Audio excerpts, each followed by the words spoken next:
People worry about retirement the same way children worry about monsters under the bed. The fear feels real, but the creature they imagine isn't. The popular story goes like this. You spend your whole life piling up money, then you hit retirement and the pile slowly melts like an ice cube left in the sundae. Your net worth shrinks year by year until you're left clutching whatever's left, hoping the clock stops before the money does. It's a dramatic story, and it's almost completely wrong. One of the great ironies of life is that people are terrified of the wrong things. They fear losing money in retirement when the truth is many of them end up getting richer, not poorer. I know that sounds backwards. It violates decades of financial paranoia. It also violates the depressing speeches retirement advisors give to justify their fees. But if you look at the reality instead of the imagination, you see something interesting. A surprising number of retirees actually watch their net worth grow after they stop working. They stop working, but their money doesn't. Now, how does this happen? Why does reality run in the opposite direction of the popular horror story? The answer is simple, just not obvious. And like most things in life, people miss it because they don't bother to examine the basic facts. Let's start with the first big mistake. Most people assume retirement is the moment your financial life hits a down escalator. The mental image is fixed. Your money is supposed to shrink. Your portfolio is supposed to sag. Your lifestyle is supposed to slowly compress into something sad and frugal. People imagine themselves traveling the world, dining out constantly, buying gadgets, paying endless medical bills, and burning through their savings year after year. They think retirement expenses look like a champagne fountain. In reality, it looks more like warm tea and a quiet chair. Human beings are terrible forecasters of their own future behavior. They picture their 5-year-old body acting like their 5-year-old body, just with more free time. That's nonsense, and the data proves it. But the biggest problem is psychological. People approach retirement with a mindset built on fear. Fear of running out, fear of bad luck, fear of markets, fear of getting old, fear of everything except the one thing they should fear, being stupid. Fear makes people assume disaster is guaranteed. They never pause to consider that retirement is not a financial death sentence. It might actually be the first time in their lives where money becomes easier, not harder. Invert the problem, my favorite trick. Instead of asking, why would money decrease after retirement? Ask, what would cause money to increase after retirement? Suddenly, the entire picture becomes clearer. Wealth doesn't magically evaporate at age 65. Markets don't stop compounding because you stop clocking in to work. And most retirees don't suddenly turn into big spenders the moment they receive their gold-plated watch and farewell cake. In fact, most people overestimate how much they'll spend once they stop working. They underestimate how much they'll receive from Social Security. They overestimate the likelihood of catastrophic expenses. And they underestimate the long-term power of a portfolio that continues compounding for decades while barely being touched.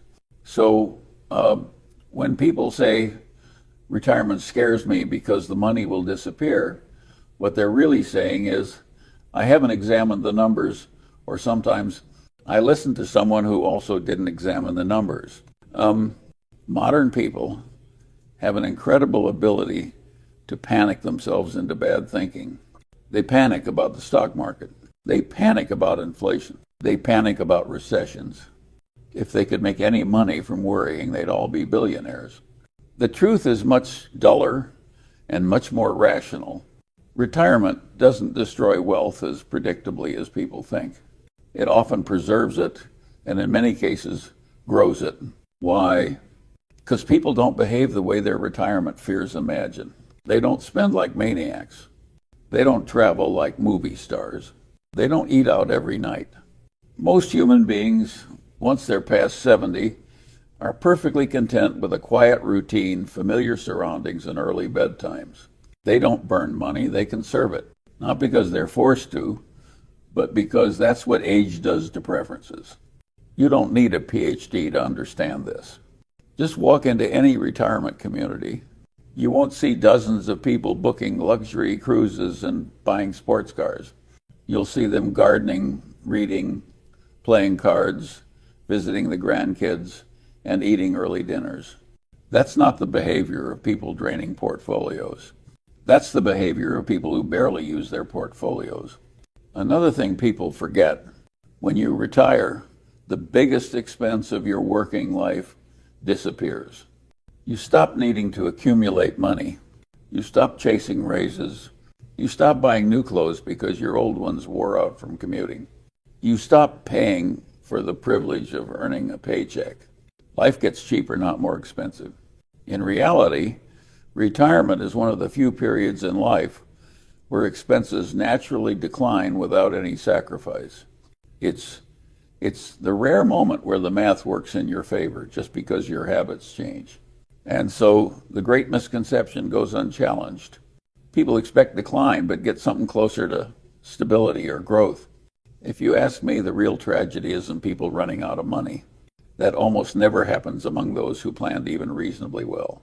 The real tragedy is people living their retirement years like frightened squirrels, hoarding nuts they'll never eat, and dying with a pile of money they were too scared to enjoy.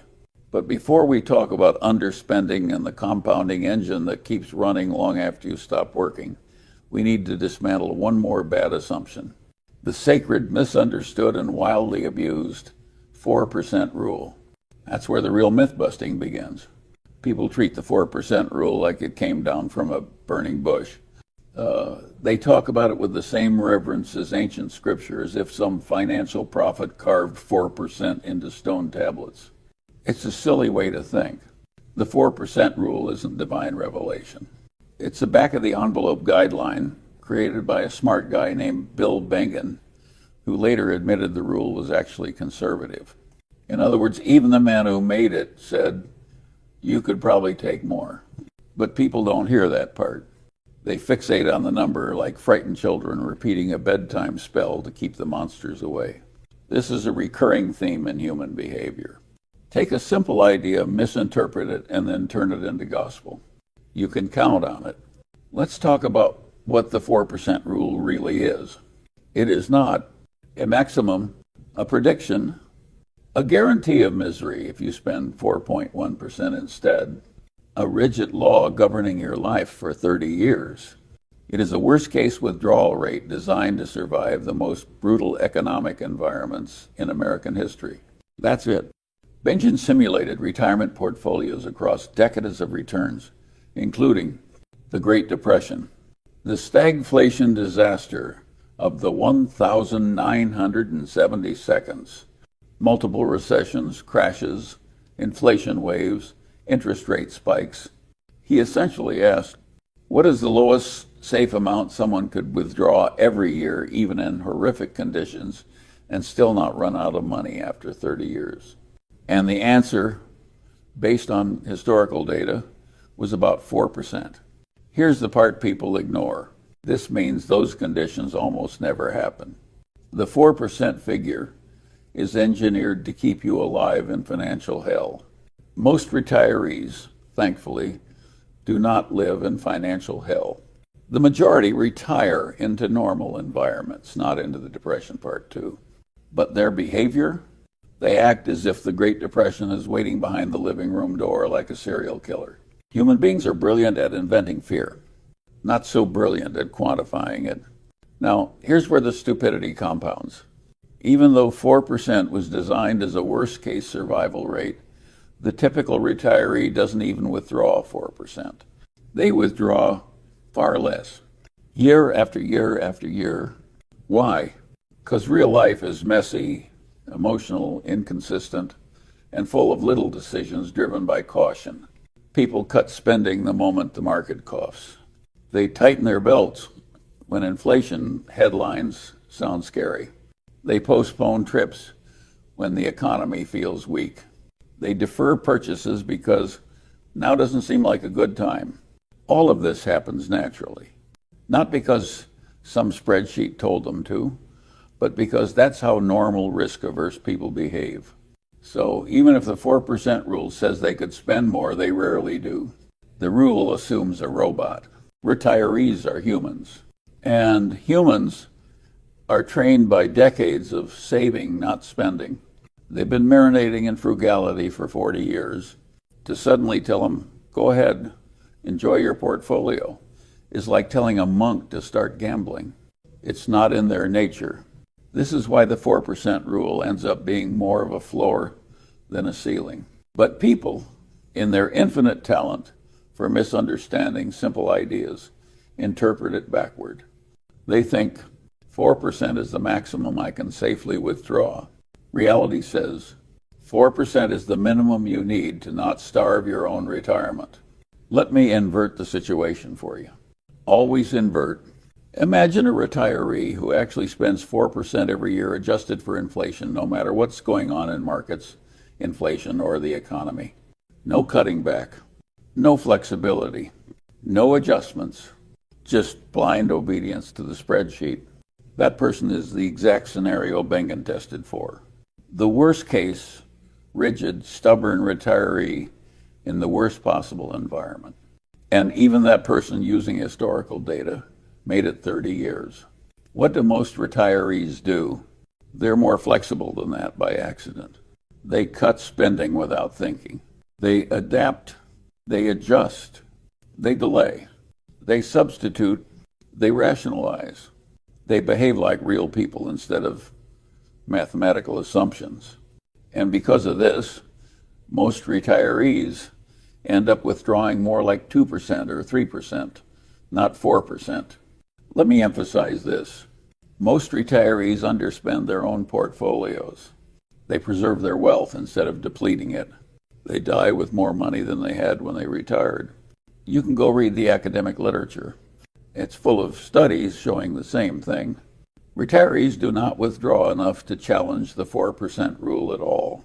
They behave so conservatively that the rule ends up being irrelevant. But fear is powerful. Fear keeps people clinging to the 4% number like it's the last rope on the cliff. Fear makes people irrational. Fear makes people assume disaster where none exists. And that fear, combined with the conservative nature of the 4% rule, is precisely why many retirees end up richer after retiring. They're so scared of running out that they never give their money a chance to decrease. They end up letting compound interest do all the heavy lifting. Remember this, the 4% rule isn't what makes retirees safe. Their own cautious behavior is, the rule is just a seatbelt. Retirees drive slowly enough that they rarely need it. The tragedy is that some people drive so slowly they never reach anywhere worth going. But before we get to the psychology of underspending, we need to understand another force that makes retirement spending drop, whether you plan it or not, behavioral aging. And that brings us to the next big truth that everyone gets wrong. One of the most persistent fantasies people cling to is the idea that retirement will turn them into world travelers with endless energy and endless curiosity. They imagine themselves hiking through Italy, cruising through Alaska, ziplining in Costa Rica, and doing all the things they never had time for when they were younger. Then reality shows up, and reality wins every time. The truth is painfully simple. People slow down, preferences change, excitement fades, and spending follows. You don't need an economics degree to understand this. You only need 2 eyes and a brain that still works. But society loves selling the opposite story. The retirement industry wants you to believe you'll run through money like a drunken billionaire for 30 straight years. It makes planning seem harder, scarier, and conveniently profitable for the people selling solutions. The actual data tells a different story, one that's painfully boring, which is why people ignore it. According to the Bureau of Labor Statistics, something interesting happens as you age. People 65, 74 spend about $65,000 per year. People 75 plus spend around $53,000. That's not a rounding error. That's a 20% drop. And it's not because they became frugal monks overnight or discovered some magical budgeting secrets. It's because the simple act of aging makes expensive activities less appealing. Let me say this plainly. The older you get, the less money you want to spend. Not the less you can spend. The less you want to. This distinction matters. It's not deprivation, it's evolution. Start with the obvious category. Travel.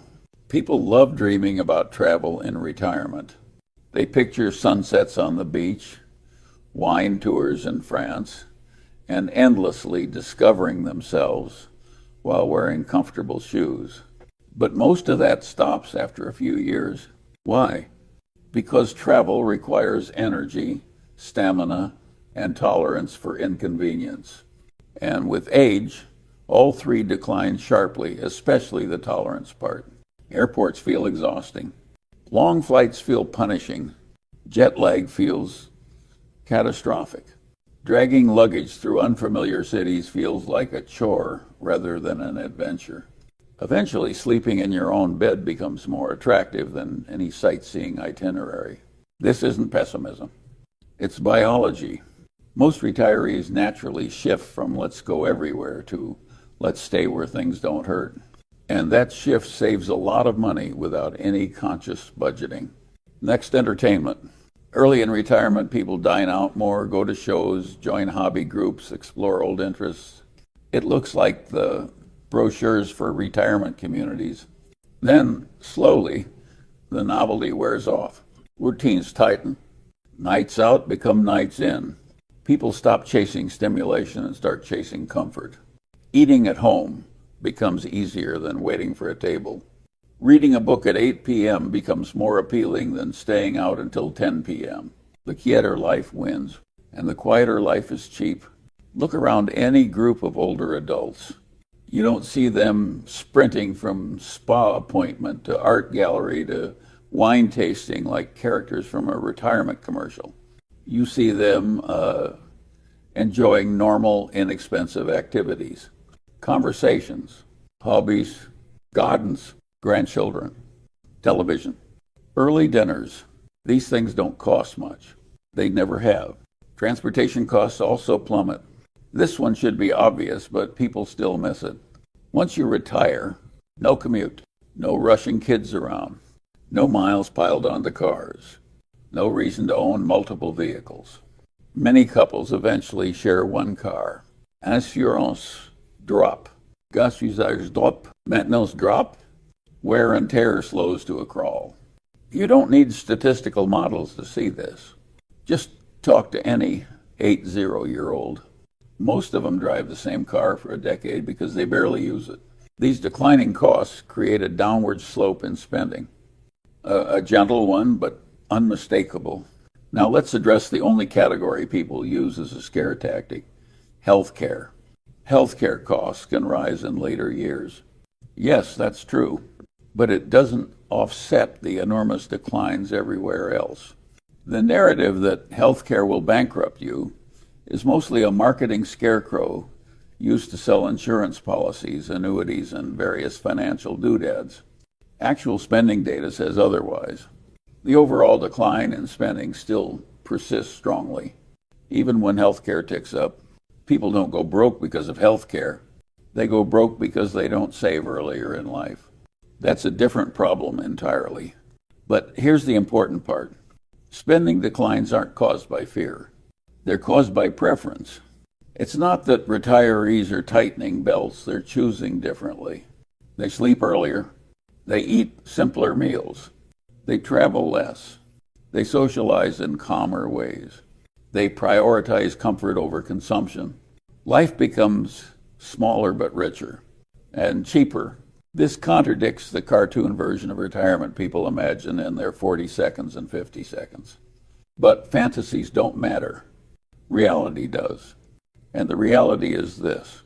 Once you get into your mid-70 seconds, you stop wanting expensive things. This fact alone completely reshapes retirement math. If spending naturally goes down 15-20% as you age, then your portfolio gets less pressure, not more.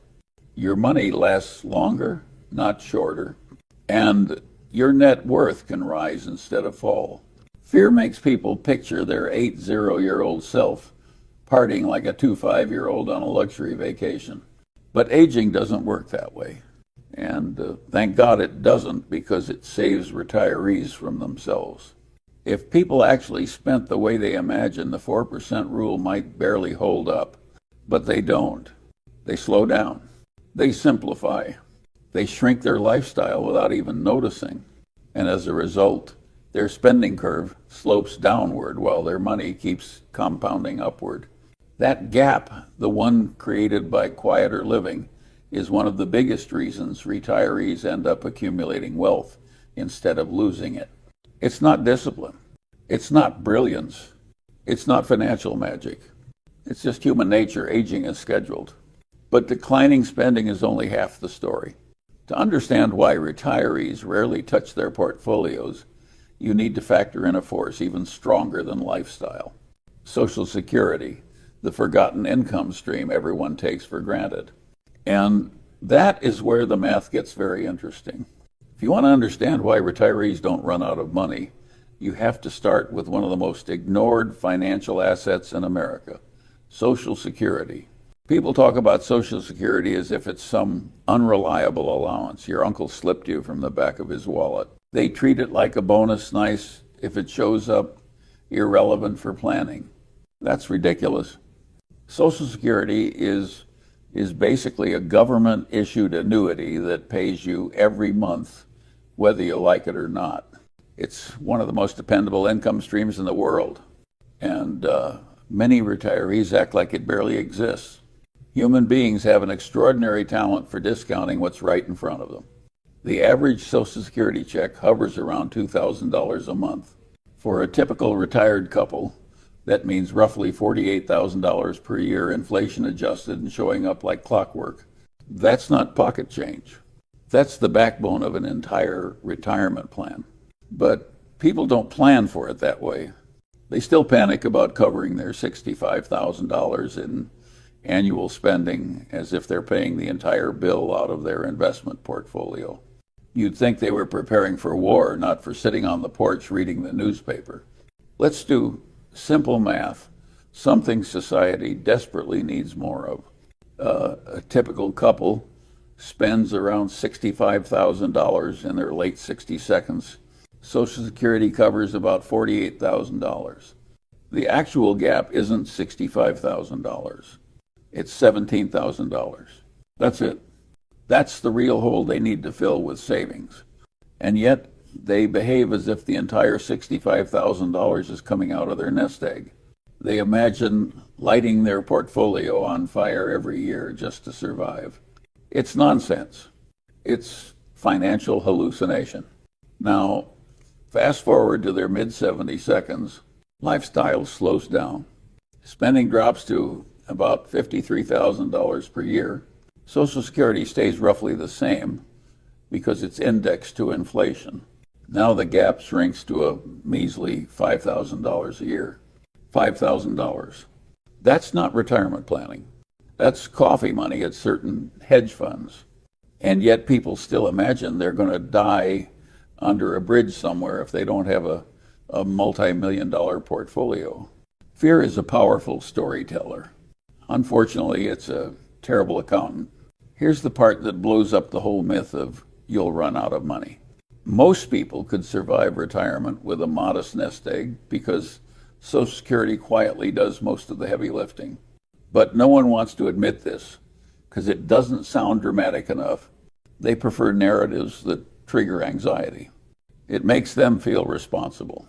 In reality, ignoring Social Security while planning retirement is like ignoring gravity while planning a flight.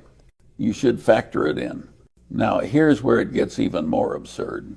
People underestimate how reliable Social Security income is compared to market returns. Your portfolio might wiggle.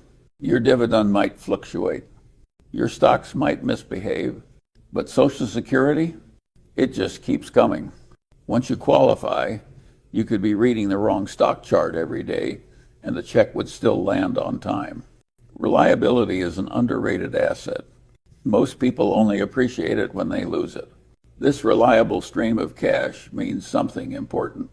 Retirees barely need to withdraw from their investments. If your spending gap is $17,000 or even less, you're not drawing 4% from $1 million portfolio. You're drawing more like 1% or 2%.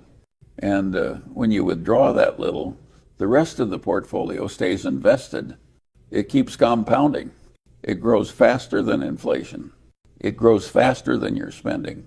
It even grows faster than your fears. This is why so many retirees watch their net worth rise instead of fall. They aren't geniuses. They aren't financial savants. They're just beneficiaries of an income system they barely acknowledge. Social Security is the invisible anchor that stabilizes retirement math. Let me put it differently. Most retirees aren't funding their lifestyle with investments. They're funding it with Social Security while their investments accumulate dust and dividends. That's why the 4% rule winds up looking like a relic of a different world. It assumes retirees need to be withdrawing heavily from a portfolio. They don't. The government is doing half the job for them. Now, does Social Security solve everything? No. Nothing solves everything except rationality. And even that's too rare to rely on. But Social Security solves enough. It covers the vast majority of essential expenses. It narrows the spending gap. It reduces pressure on savings. It keeps portfolios intact for decades. And paired with naturally declining spending, it creates a financial environment where wealth can grow even in retirement. It's funny, people obsess over whether their 401k will last, but they barely think about the annuity that lasts until they die. It's a remarkable blind spot. Invert the problem. Ask, what happens if Social Security covers 75-90% of your real spending needs while your portfolio stays mostly untouched? The answer is, you get richer. Slowly, quietly, inevitably. You don't need a miracle. You don't need exceptional stock picking skills. You don't need to beat the market. You just need not to sabotage yourself. And yet people keep panicking about the wrong things. They worry about the unlikely and ignore the certain. They fear portfolio failure and forget about guaranteed income. It's a strange way to think. But if you really want to understand why retirees often leave behind larger portfolios than they ever intended, you have to add one more piece to the puzzle: human behavior during tough times. And that brings us to the next uncomfortable truth. Retirees do not spend consistently. The models are wrong because the math assumes people are robots. The real world works differently. If you want to understand why retirees don't run out of money, you have to confront one of the dumbest assumptions in personal finance: the idea that people spend the same amount every year, adjusted for inflation, no matter what happens. This assumption infects retirement models like a bad virus.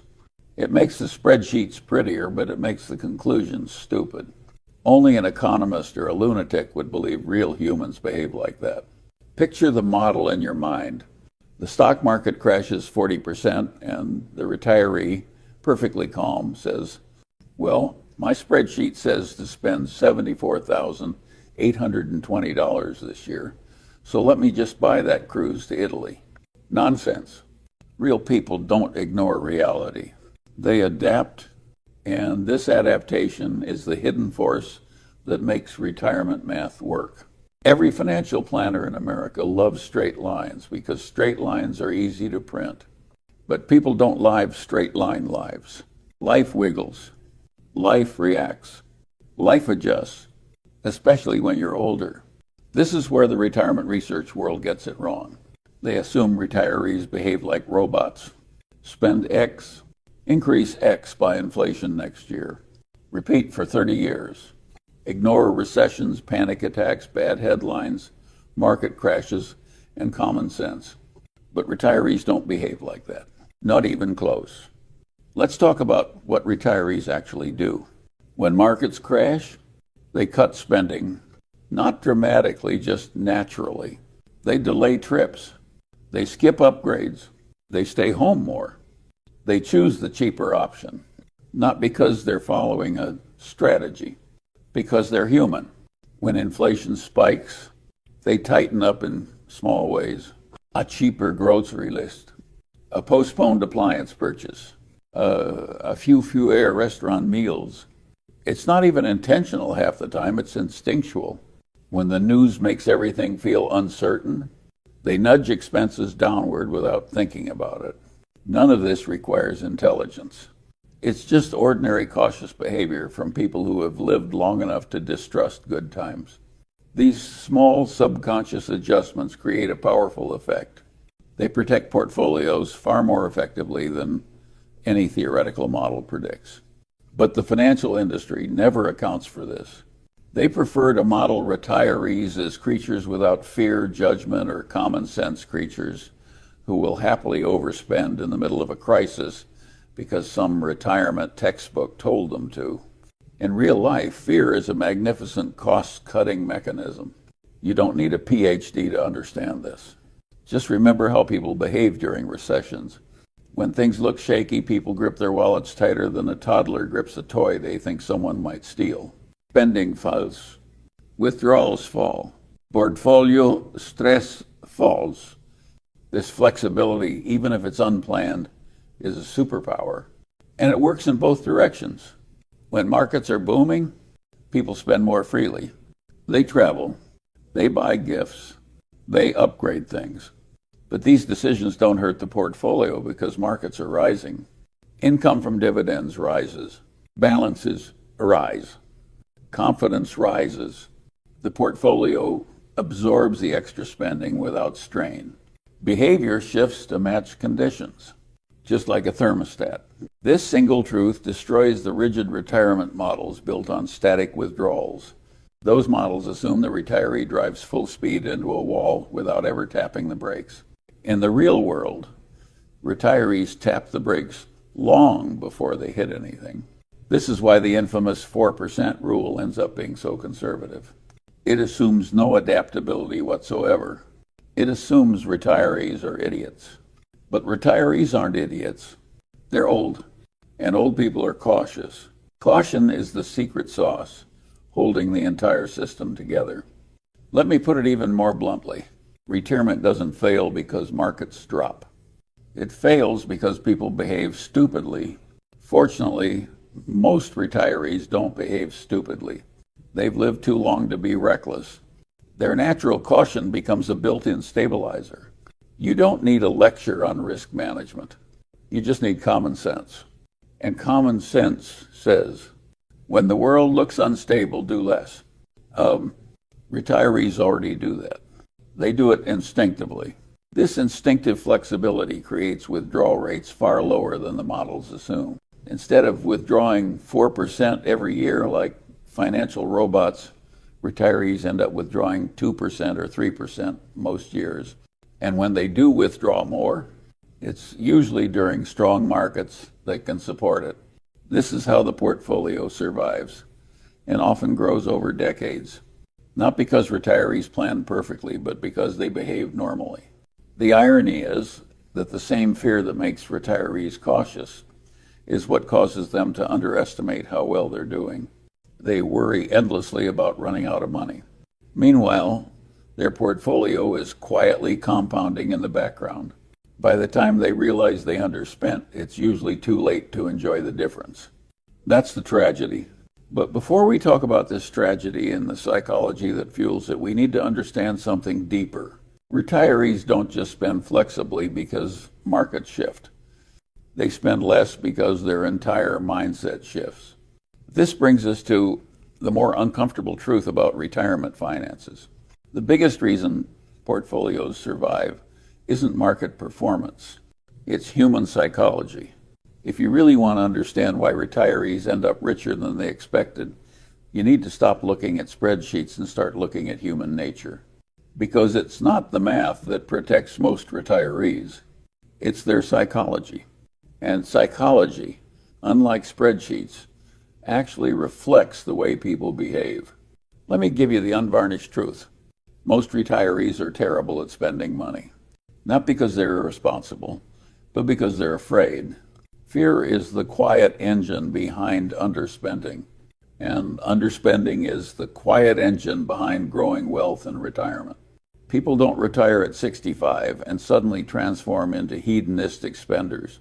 They retire at 65 with the same personality they had at 64. A lifetime of financial habits doesn't disappear because you blew out candles on a cake from Costco.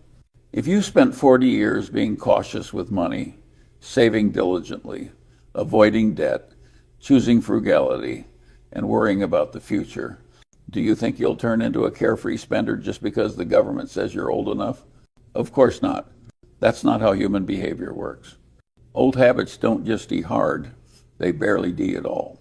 Let's call it what it is. Retirement makes cautious people even more cautious. Suddenly, you're not earning a paycheck. Your financial safety net becomes psychological instead of practical. Every dollar spent feels heavier. Every decision feels permanent. Every withdrawal feels like harm. It's not rational, but it's predictable. Fear of running out of money is one of the strongest fears older people have, right up there with fear of falling or fear of medical bills. And fear, if it doesn't paralyze you, makes you conservative. You don't upgrade the kitchen. You don't replace the car. You don't book the expensive trip. You don't splurge on anything unless you must. And by must, I mean life or death necessity. Retirees think twice about spending on things they would have bought instantly while working. The result? They withdraw less. Not because they planned it, not because they're following some brilliant strategy, but because their brain says, don't blow the money. You might need it. This is what academics call the consumption gap. Low. A fancy phrase meaning retirees could spend more, but they won't. Not can't. Won't. This gap is the secret multiplier behind rising net worth after retirement. You don't need a high return portfolio. You don't need exotic investments. You just need a brain wired for caution. And almost every retiree has one. Let me describe a pattern I've seen over and over. A person retires with $1 million. They worry it's not enough. They plan to withdraw 4% because the rule says they can. But fear whispers, don't do it. So they take out 3%, then 2.5%, then 2%. Meanwhile, their portfolio compounds at 8% or 9% because markets historically go up more often than they go down. The retiree sees the balance rising and feels relieved, but not enough to loosen up. What do you think happens after 10 or 20 years?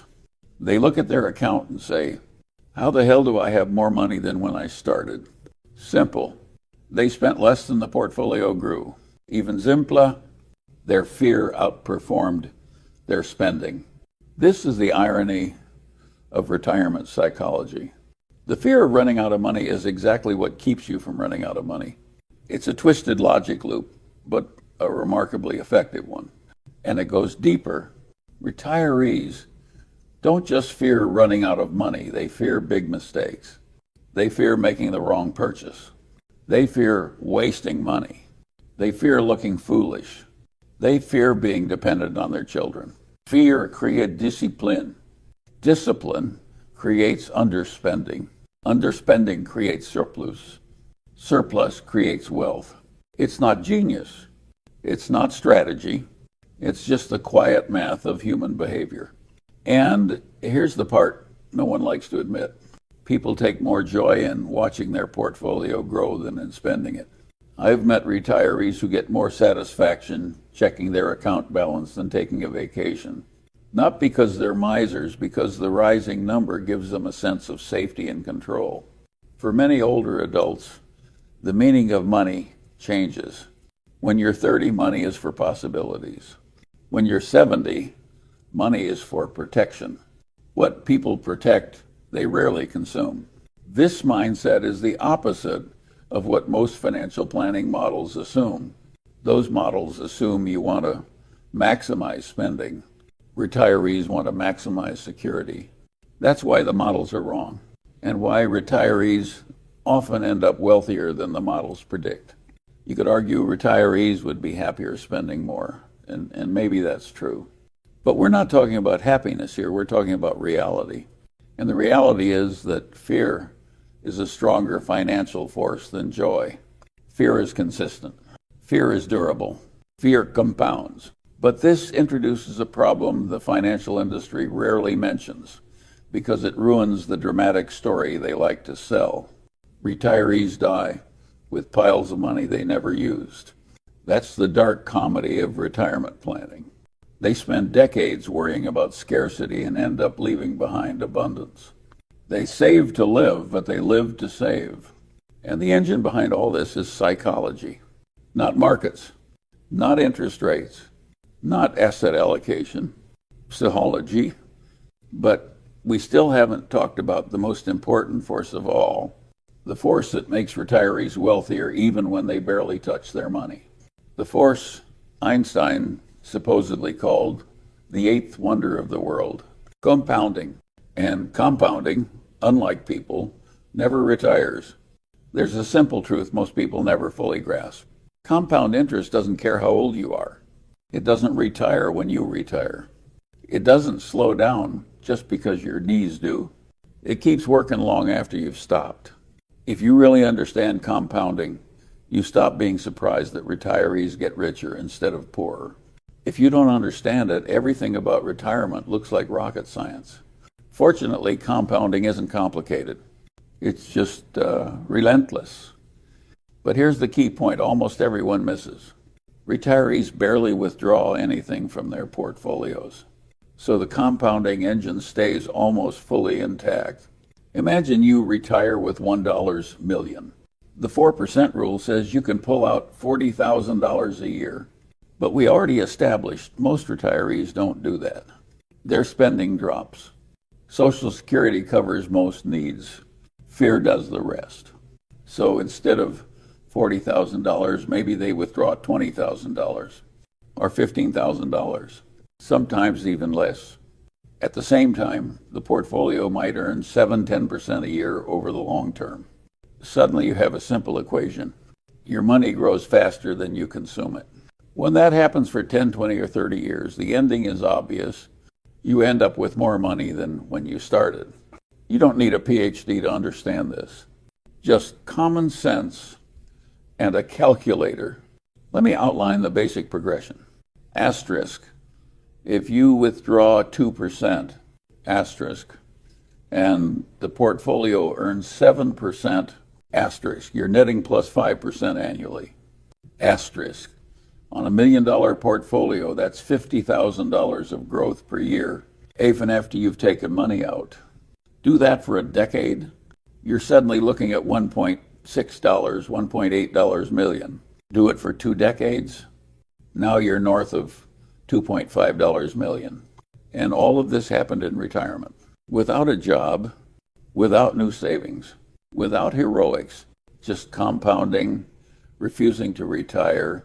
This is the part that shocks people. They spent 40 years building wealth the hard way through work. Then they retire and accidentally build more wealth the easy way through time. Compounding, when combined with underspending, becomes a financial freight train. Slow at first, then unstoppable. It's also why the fear of running out of money is mostly misplaced. Retirees aren't draining their accounts. They're trickling from them. Trickles don't defeat compounding. If anything, they feed it. Now let's add another layer. Real estate. Most retirees own their homes outright. No mortgage, no rent, just taxes and maintenance. What happens to home prices over time? They drift upward slowly but consistently. 3 to 5% annually. Doesn't sound like much. But across 20 or 30 years, it's enormous.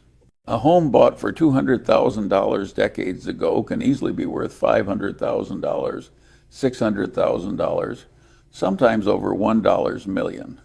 And the retiree didn't invest in it beyond mowing the lawn and paying property taxes.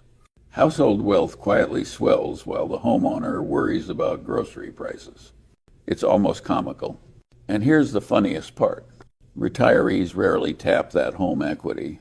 They just let it sit there, inflating their net worth while they continue underspending everywhere else. The compounding process works in two places at once. The investment portfolio and the house, double engines, both running, both growing, both untouched. No wonder net worth rises. People think retirement is financially fragile. In reality, it's structurally robust. Not because retirees are brilliant, but because the forces working in their favor are bigger and more consistent than the forces working against them. Compounding runs the show. Everything else is commentary. But let me give you another angle.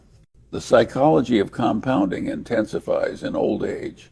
When retirees see their portfolio grow, even when they're not adding money, they become even more reluctant to spend it. It feels like the portfolio is alive, like a living creature that rewards restraint. And retirees don't like killing things that are growing, so they let it grow and grow and grow. This is why so many retirees die with portfolios that are double or triple the size they had when they retired. Ask financial advisors. They'll tell you the same story. Clients come in at 85 years old, terrified they'll run out of money, while sitting on $2 million portfolios they barely touched. This is the paradox of compounding in retirement. The people who worry the most about running out of money are the ones who end up dying with the most. Not because they plan perfectly, but because compounding rewards cautious behavior with disproportionate generosity. Now, I'm not praising fear. Fear makes people live smaller lives than they need to. Fear keeps them from enjoying the money they worked so hard to earn. Fear robs them of experiences they could afford 10 times over. But in terms of raw math, fear plus compounding is a powerful formula. Yet the tragedy remains. A lot of retirees never realize how financially safe they truly are. They spend their healthiest years worrying about running out of money, then spend their final years discovering they never came close. And by then, time not money is what they've run out of. But before we get to that final truth, we need to confront the last great misconception of retirement finance. Most retirees don't fail financially. They fail emotionally. They fail in how they choose to live, not in how they choose to save. And that brings us to the final lesson. After a lifetime of watching people handle money, I can tell you the most tragic outcome isn't running out of it.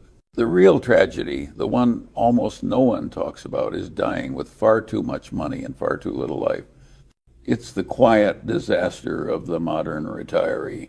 They don't go bankrupt. They don't end up on the street. They don't starve. What they do is worse in some ways. They reach the end with a portfolio that's bigger than when they retired, while their memories are smaller than they could have been. They misunderstood the real risk. Everyone fears running out of money, but almost no one fears running out of time. And time is the only thing you actually lose forever. The financial industry has managed to convince millions of people that prudence means hoarding life savings like a dragon hoards gold. You watch people who worked 40 years, saved diligently, invested responsibly, and then spend the first 20 years of retirement living like they're one bad meal away from disaster. It's a strange, cruel irony. People fear the wrong thing, and the fear becomes its own punishment. They finally have money, free time, and reasonable health, and they waste all three sitting at home worrying about grocery prices while their portfolios quietly march to all-time highs. Let me put it plainly. Retiring with too little life is a bigger failure than retiring with too little money. Of course, you should avoid stupidity. You shouldn't spend recklessly. You shouldn't bet the house. You shouldn't rely on miracles.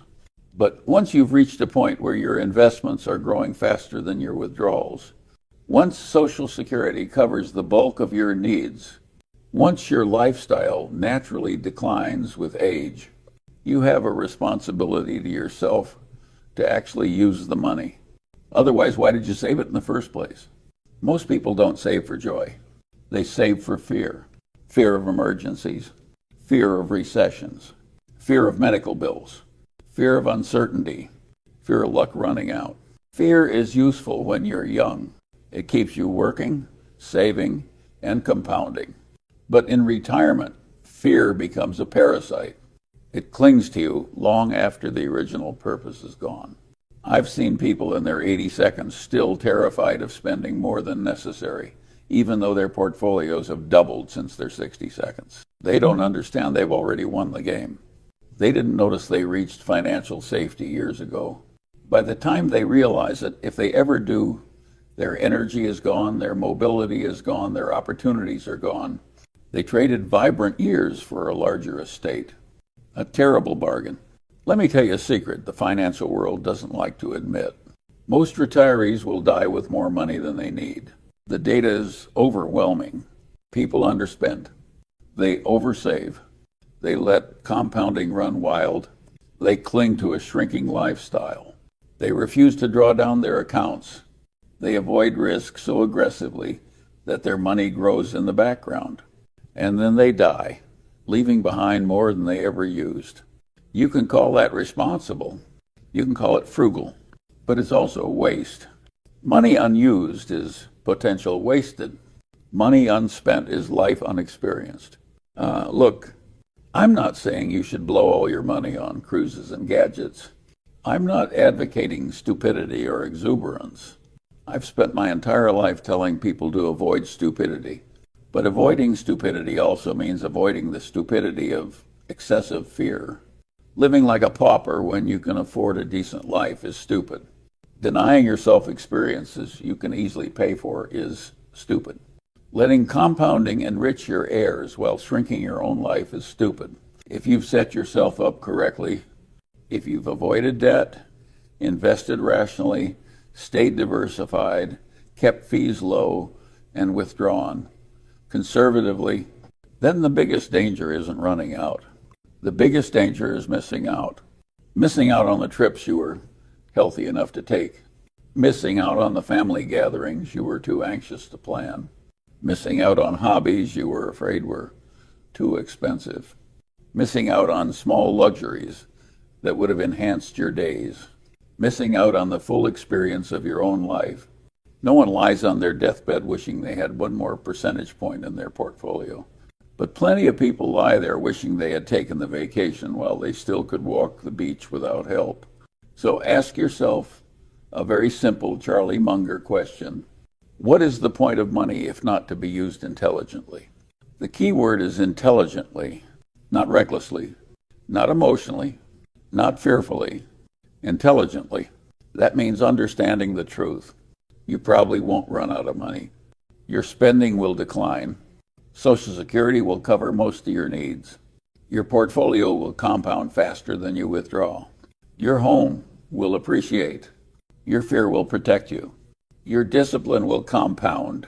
Your net worth will drift upward, often dramatically. So the real question isn't, will I have enough money? It's, do I have enough courage to use my money while it matters? Retirement isn't about survival. It's about balance. Balance between prudence and enjoyment, between caution and experience, between protecting your future and living your present. If you tip too far toward fear, you don't get more safety, you just get less life. And that creates the cruelest outcome of all. You win the financial game, but lose the human one. Don't be stupid. Know the risks. But don't hallucinate new ones. Use your money wisely. Use your time generously. And remember, running out of time is far more certain than running out of money.